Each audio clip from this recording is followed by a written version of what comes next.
In the video today, I will talk about long-term English learners, LTELs, some of the common trends, some strategies to facilitate academic and social emotional growth, and an inquiry into who these students are and how we can support them.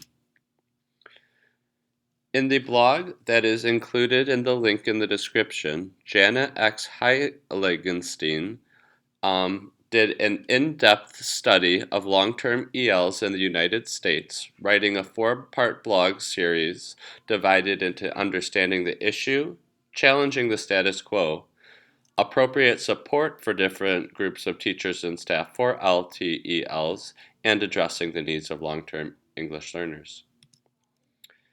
In this in-depth look, in the third section, she describes long-term English learners as students who have been in the U.S. for most of their academic career.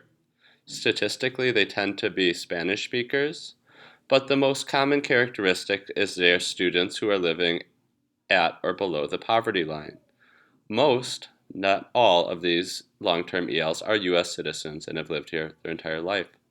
Some of the linguistic characteristics of these students is they have acquired social English and may appear to be competent in English, but their literacy and academic language skills lag behind their peers.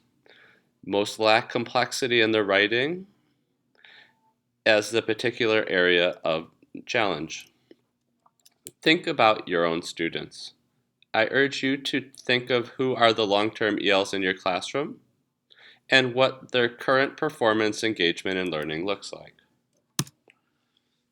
What are some of the trends as explained in the blog?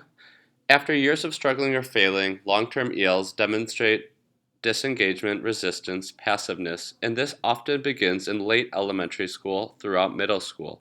It leads to 4 times higher dropout rate than those of other students. Now, think, what are strategies that we can use to motivate students in general?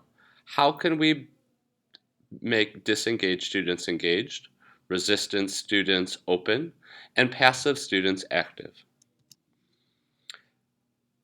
What I urge you to do for your own reflective practice, but also as a team, is to consider the current ELs at your building. What is their current reality? What is their current performance on one side? And on the other side, aspirational goals for the end of next year. What do you hope to see from these same students?